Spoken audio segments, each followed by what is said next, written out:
नमस्कार मित्रों, 2022 का चुनाव बहुत ही कठिन है। ये तो हम और आप कहते ही रहे हैं, लेकिन अब नेता भी कह रहे हैं।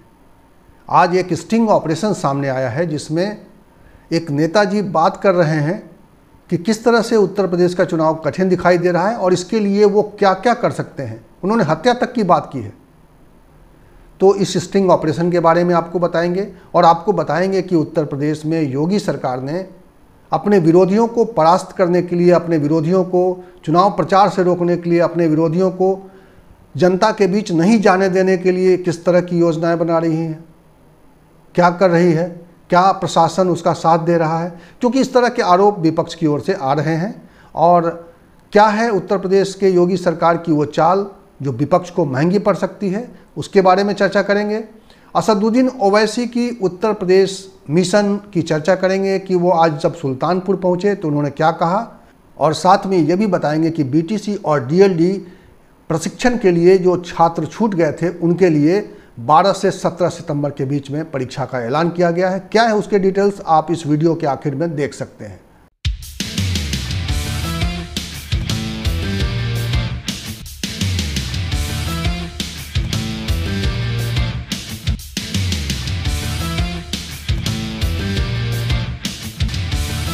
तो चलिए शुरू करते हैं आज की बड़ी खबर, स्टिंग ऑपरेशन की खबर। आज एक हिंदी चैनल ने स्टिंग ऑपरेशन किया जिसमें उत्तर प्रदेश के दो क्षेत्रीय दलों के नेताओं का स्टिंग ऑपरेशन सामने आया है। ओम प्रकाश राजभर और संजय निषाद। ओम प्रकाश राजभर जो सुहेलदेव भारतीय समाज पार्टी के नेता हैं और संजय निषाद जो निषाद पार्टी के नेता हैं, और वो अभी भारतीय जनता पार्टी के साथ हैं और उनके समर्थन से सरकार चल रही है। इस वक्त उत्तर प्रदेश में वो उनके नाम की चर्चा इसलिए भी हो रही है क्योंकि माना यह जा रहा है कि इस बार जब उत्तर प्रदेश में विस्तार होगा तो संजय निषाद मंत्री बनाए जाएंगे, उनके बेटे को भी एकोमोडेट किया जा सकता है, ऐसी चर्चाएं हैं। तो आज संजय निषाद और ओम प्रकाश राजभर का जो स्टिंग ऑपरेशन सामने आया है, उसमें संजय निषाद का स्टिंग ऑपरेशन अपने आप में बहुत ही गंभीर बात कह रहा है। संजय निषाद कैमरे पर यह कहते हुए पाए गए कि अगर चुनाव में उनको हत्या करनी पड़ेगी तो वो भी कर देंगे, उनके पास लोगों की कमी नहीं है और बाद में वो मुकदमा वापस करवा लेंगे। तो इस तरह की जो राजनीति उत्तर प्रदेश में चल रही है उसका एक उदाहरण भी पेश किया है उन्होंने कि किस तरीके से नेताओं के मुकदमे वापस लिए जा रहे हैं। और संजय निषाद ने एक तरह से अपने स्टिंग ऑपरेशन में अपनी चर्चा करते हुए एक तरह से ये खुलासा भी किया है, ज़मीन की हकीकत का बयान भी किया है। और वो अपनी पार्टी के बारे में तो वो बता ही रहे हैं कि किस तरह से वो आगे की राजनीति करना चाहते हैं। मैं उसके डिटेल्स आपको बताऊं उससे पहले मैं बता दूं कि ओम प्रकाश राजभर के साथ जब स्टिंग हुआ तो उन्होंने पत्रकार बन के जब उनसे कोई व्यक्ति मिला, चैनल का रिपोर्टर जब उनसे मिला और उनसे चर्चा की कि वो कैसे आगे अपना चुनाव का खर्चा का वहन करने वाले हैं, तो उन्होंने कहा कि मैंने तो बोल दिया है कि भाई मैं जिसके साथ जाऊंगा उसकी कीमत बढ़ जाएगी, उसके टिकट की कीमत की बात कर रहे थे वो। ओम प्रकाश राजभर का जो स्टिंग सामने आया है उसमें ओम प्रकाश राजभर ये साफ तौर पे कह रहे हैं कि वो जिस दल के साथ समझौता करेंगे उस दल के टिकट की कीमत बढ़ जाएगी और वो दल टिकट बेचकर अधिक से अधिक पैसे कमा सकता है। ये बात वो ऑन रिकॉर्ड कह रहे हैं। और बाद में जब उनसे उसके रिपोर्टर ने जो स्टिंग करने वाले चैनल के रिपोर्टर ने जब उनसे पूछा तो उन्होंने कहा कुछ भी गलत नहीं कहा। इस तरह से वो चुनाव में उनको पैसे की ज़रूरत होती है और जिस दल के साथ वो चुनाव लड़ना चाहते हैं उस दल को उनके उम्मीदवारों के ऊपर खर्च करना ही पड़ेगा क्योंकि चुनाव महंगे हो गए हैं। इस तरह से वो एक अपनी बात पर कायम दिखाई दिए। जबकि संजय निषाद के साथ जिस तरह का स्टिंग हुआ, जिस तरह की बातें वो कह गए, बाद में उन्होंने उसको कहा कि वो वीडियो तो मेरा है लेकिन ऑडियो मेरा नहीं है और ये फर्जी है और इसके खिलाफ मैं कोर्ट में जाऊंगा। तो ये है आज जो इंटरेस्टिंग एक प्रकरण सामने आया चुनाव के पहले। चुनाव 2022 का चुनाव हम लोग सभी जानते हैं कि कठिन चुनाव है और सभी दलों के लिए कठिन है। सत्ताधारी पार्टी हो, विपक्ष की पार्टियां हो, सभी दलों के लिए ये चुनाव बहुत ही कठिन है। और इस कठिनाई में किस तरीके से राजनीतिक दल अपने आप को तैयार कर रहे हैं इस कठिनाई से उबरने के लिए, चुनाव जीतने के लिए, लोगों के बीच में अपनी एक अलग छवि रख रहे हैं और उनके पीछे जो उनकी रणनीति है वो कुछ और है। तो ये एक सच्चाई ज़रूर सामने आई है। अभी तक सिर्फ बातें होती थी लोग जानते थे कि टिकटों के मोल भाव होते हैं, टिकटों की कीमत लगाई जाती है, टिकटों के बदले में पैसे लिए जाते हैं और तमाम दलों पर इस तरह के आरोप लगते रहे हैं। लेकिन आज इन नेताओं ने एक तरीके से राजनीति की हकीकत को खोलकर सामने रख दिया है। हालांकि अब ये विवाद उठ रहा है कि इस तरह के स्टिंग ऑपरेशन के पीछे मंशा क्या है, क्या कोई इसके पीछे कोई सियासत भी है, क्योंकि जो विपक्षी दल इसको लेकर आक्रामक हो रहे हैं सत्ताधारी पार्टी पर, भारतीय जनता पार्टी पर, खास तौर पे ओम प्रकाश राजभर ने अपनी प्रतिक्रिया में ये भी कहा है कि अगर, और चैनल को उन्होंने चुनौती दी कि अगर आपको आपकी हैसियत है और आपकी हिम्मत है तो आप भारतीय जनता पार्टी के किसी नेता का चैनल पर इस तरह से स्टिंग करके दिखाइए। तो ये भी एक सच्चाई है कि इस स्टिंग में कोई भी बहुत बड़े नेता को सामने नहीं लाया गया है। ये 2 क्षेत्रीय नेताओं को आज इस चैनल ने बेनकाब किया है। उनकी जो मोरालिटी है, जो राजनीति में कहते हैं कि सूचिता, उस सूचिता पर सवाल खड़े करते हुए ये स्टिंग ऑपरेशन आप कह सकते हैं कि इसने अपने आप में राजनीति में जो छल प्रपंच है, राजनीति में जो गंदगी है, उसको एक तरह से उसने खोलकर सामने रख दिया है।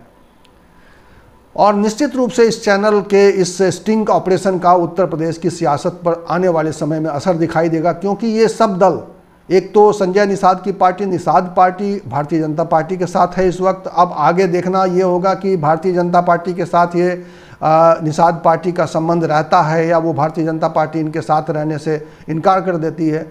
और अब ये निषाद पार्टी किन दलों के साथ मिलकर आगे की राजनीति करेंगे, ये देखने वाली बात होगी।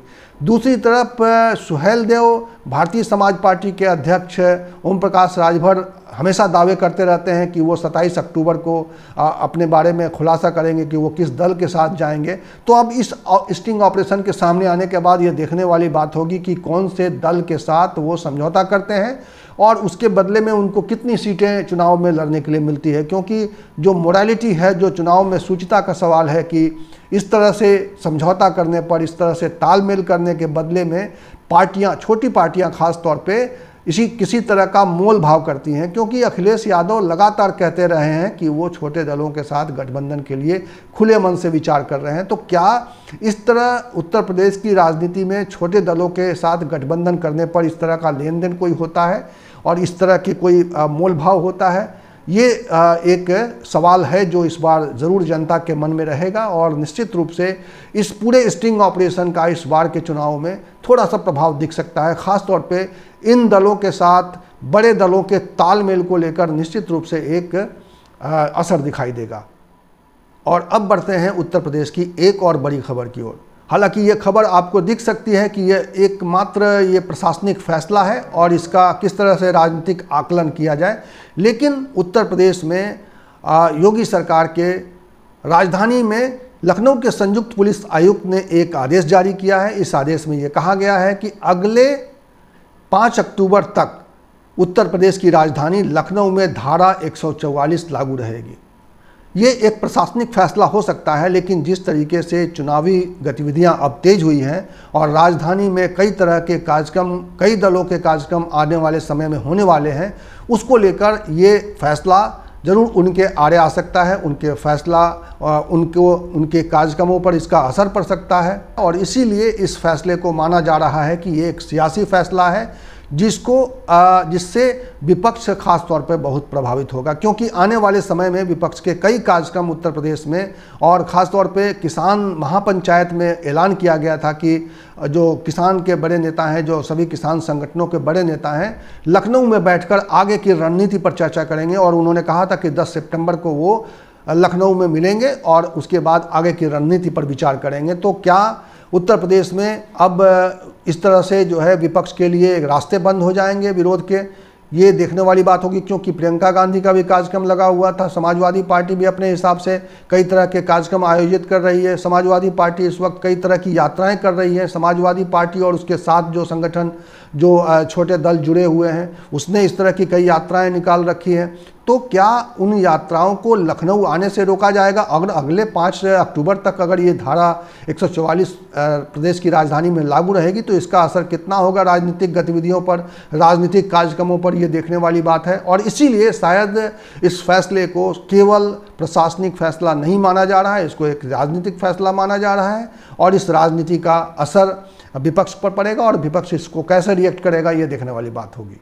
इस बीच असदुद्दीन ओवैसी जो उत्तर प्रदेश की 3 दिनों की यात्रा पर हैं वो आज सुल्तानपुर पहुंच गए और सुल्तानपुर पहुंचकर उन्होंने जो अपना जो मिशन यूपी है उसको किस तरह से आगे बढ़ाया है उस पर चर्चा करना भी ज़रूरी है, क्योंकि सुल्तानपुर एक ऐसा क्षेत्र है जहां उसके आसपास के ज़िलों में मुस्लिम बहुल प्रभावित इलाके हैं, विधानसभा क्षेत्र हैं। उन विधानसभा क्षेत्रों पर जाहिर तौर पर असदुद्दीन ओवैसी की खास नज़र है। वैसे तो उत्तर प्रदेश में वो 100 सीटों पर चुनाव लड़ना चाहते हैं, लेकिन जो ये मुस्लिम प्रभाव वाले इलाके हैं वहाँ पर उनकी खास नज़र है और उन्होंने वहाँ पर जाकर एक संदेश देने की कोशिश की है। उन्होंने वहाँ पर जाकर ये कहा है कि मोदी अगर दूसरी बार प्रधानमंत्री बने हैं तो उसके पीछे मायावती और अखिलेश हैं।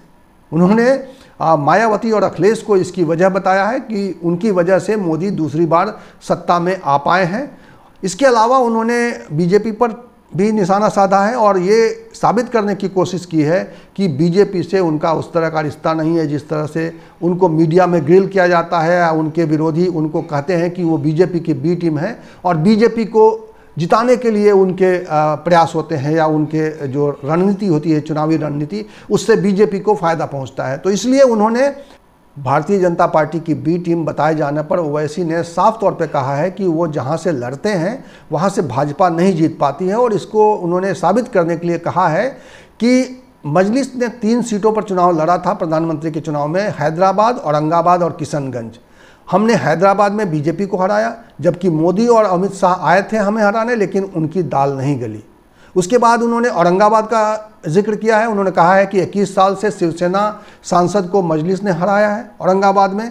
किशनगंज में वो जरूर हार गए लेकिन उनको लाखों वोट मिले, ऐसा उन्होंने कहा है। और उन्होंने एक बार फिर कहा है कि वो भारतीय जनता पार्टी की बी टीम जरूर उनको बताया जाता है, लेकिन वो इन दलों के खिलाफ हैं और वो मुसलमानों के पक्ष में खड़े हैं। मुसलमानों को जो उनको लोकतांत्रिक अधिकार नहीं दिए हैं, अभी तक मुसलमानों को एक वोट बैंक के रूप में देखा है सभी दलों ने। उन्होंने कल जब यहाँ पे कॉन्फ्रेंस की थी अयोध्या में, तब उन्होंने ख़ास तौर पे कहा था कि मुसलमानों के वोट से सरकारें बनती रही हैं, लेकिन मुसलमानों ने कभी अपने लिए वोट नहीं किया और इस बार मुस्लिम अपने लिए वोट करने जा रहे हैं। और इस तरह से उन्होंने आज भी इस तरह की एक बात वहाँ पे सुल्तानपुर में रखी है लोगों के बीच में। अगली खबर भारतीय जनता पार्टी से जुड़ी हुई है। भारतीय जनता पार्टी ने उत्तर प्रदेश में अपने प्रभारी का ऐलान कर दिया है, चुनाव प्रभारी का ऐलान कर दिया है। चुनाव प्रभारी होंगे शिक्षा मंत्री, देश के शिक्षा मंत्री उत्तर प्रदेश में आने वाले 2022 के चुनाव के लिए चुनाव प्रभारी बनाए गए हैं और उनके साथ एक लंबी चौड़ी टीम बनाई गई है। इस टीम को आप देखिए कि इस टीम में ढेर सारे लोग हैं। 7 सह प्रभारी बनाए गए हैं जबकि 6 संगठन प्रभारी नियुक्त किए गए हैं। धर्मेंद्र प्रधान जो केंद्रीय शिक्षा मंत्री हैं उनको तो प्रभारी बनाया गया है, ये पूरे चुनाव का कामकाज देखेंगे। अब समझ लीजिए कि उनके पास शिक्षा मंत्रालय जैसे महत्वपूर्ण विभाग का प्रभार है, लेकिन वो उत्तर प्रदेश के चुनाव की फिलहाल निगरानी करेंगे और उनके पास ठीक है कि लंबी चौड़ी टीम है, लेकिन किस तरह से उनका इन्वॉल्वमेंट होगा और शिक्षा जो इस वक्त कोरोना काल के बाद जितना इम्पॉर्टेंट हो गया है महकमा, कि कैसे अब एक बार जब जीवन वापस पटरी पर लौटेगी तो शिक्षा को कैसे पटरी पर वापस किया जाए, इसकी चिंता छोड़कर उनको इस बात की चिंता भी करनी पड़ेगी कि उत्तर प्रदेश में भारतीय जनता पार्टी की चुनावी गतिविधियां कैसे आगे बढ़ रही हैं और कैसे उसको सुनिश्चित करना होगा उनको कि यहाँ का उत्तर प्रदेश का चुनाव भारतीय जनता पार्टी के पक्ष में रहे। और इस तरह से उन्होंने जो सह प्रभारी बनाए हैं उसमें अनुराग ठाकुर हैं, ये भी केंद्रीय मंत्री हैं। केंद्रीय सूचना और प्रसारण के अलावा उनके साथ युवा मामले और खेल मंत्रालय भी है। अर्जुन मेघवाल हैं जो केंद्रीय संसदीय कार्य मंत्री हैं, संस्कृति और पर्यटन राज्य मंत्री भी हैं वो। उसके अलावा शोभा करंदलाजे केंद्रीय कृषि मंत्री और किसान कल्याण राज्य मंत्री हैं वो। अन्नपूर्णा देवी हैं, ये शिक्षा राज्य मंत्री हैं, यानी शिक्षा महकमे से 2-2 मंत्रियों को उत्तर प्रदेश के चुनाव में लगाया गया है। सरोज पांडे हैं, राज्यसभा सांसद हैं। विवेक ठाकुर हैं, सीपी ठाकुर के बेटे हैं जो सांसद रहे हैं पटना से, विवेक ठाकुर। उसके अलावा कैप्टन अभिमन्यु पूर्व मंत्री हैं, ये हरियाणा सरकार में उद्योगपति हैं, इनका अखबार समूह भी है, इनके पास अखबार की ताकत भी है, मीडिया की ताकत भी है। और इसके अलावा यूपी के जो 6 संगठन प्रभारियों को इस टीम में शामिल किया गया है धर्मेंद्र प्रधान की टीम में, वो हैं संजय भाटिया, ये सांसद हैं लोकसभा के, संजीव चौरसिया विधायक हैं बिहार के, वाई सत्या कुमार राष्ट्रीय मंत्री हैं संगठन में, सुधीर कुमार गुप्ता राष्ट्रीय सह कोषाध्यक्ष हैं, अरविंद मेनन राष्ट्रीय मंत्री हैं, सुनील ओझा सह प्रभारी हैं उत्तर प्रदेश के। इस तरह से देखा जाए तो भारतीय जनता पार्टी ने उत्तर प्रदेश में चुनाव में अपनी सहभागिता और बढ़ाने के लिए, आप देखिए कि चुनाव में जिस तरह से चैलेंजेज हैं सत्ता में वापसी के, उस चैलेंजेस से पार पाने के लिए कितनी बड़ी टीम का ऐलान कर दिया है, जबकि दूसरे दलों का अभी कोई शुरुआत भी नहीं हो पाई है इस तरह से ग्राउंड पर। लेकिन भारतीय जनता पार्टी आगे बढ़ती हुई दिखाई दे रही है। हालांकि चुनावों में इस तरह से आगे बढ़ने से, इस तरह के ऐलान कर देने से या इस तरह का संगठन बना लेने से ही जीत हासिल नहीं हो जाती है, लेकिन यह है कि एक परसेप्शन जरूर जाता है, एक लोगों के बीच में ये मैसेज जरूर जाता है कि ये पार्टी बड़ी गंभीरता से चुनाव लड़ रही है, लोगों के बीच में जाने की बात कर रही है, लोगों के मसलों पर संवाद कर रही है। तो इस तरह से एक मैसेज जरूर जा रहा है इस वक्त कि भारतीय जनता पार्टी उत्तर प्रदेश के चुनावों को बहुत ही गंभीरता से ले रही है और अपने तमाम कार्यक्रम को धीरे धीरे तेजी से आगे बढ़ा रही है। मैंने आपको कल अपने वीडियो में ये भी बताया था कि प्रधानमंत्री आने वाले हैं अलीगढ़ में, और वो वहाँ पे राजा महेंद्र प्रताप के नाम से एक यूनिवर्सिटी बनने वाली है, उसका शिलान्यास करेंगे। आज सरकारी तौर पे मुख्यमंत्री योगी आदित्यनाथ ने उसका ऐलान कर दिया और 14 तारीख को तो प्रधानमंत्री आ ही रहे हैं अलीगढ़। उसके अलावा एक और उनका डेट आया है 24 सितंबर को वो लखनऊ में होंगे और लखनऊ में अमृत महोत्सव जो मनाया जा रहा है भारत की आज़ादी के 75वें साल पूरे होने पर, उस कार्यक्रम में वो हिस्सा लेंगे और उनकी उपस्थिति निश्चित रूप से उत्तर प्रदेश में चुनावों को गति देगी। चूँकि प्रधानमंत्री हमेशा चुनावी मोड में रहते हैं और निश्चित रूप से उन्होंने उत्तर प्रदेश में तो शुरुआत कर चुके हैं। बनारस यात्रा में उन्होंने एक तरीके से योगी सरकार को कोरोना काल में, दूसरे कोरोना के लहर के दौरान बेहतर काम के लिए सर्टिफिकेट देकर उन्होंने एक शुरुआत कर दी है कि वो किस रूप में उत्तर प्रदेश सरकार के पीछे खड़े हैं और उत्तर प्रदेश की भाजपा के पीछे खड़े हैं।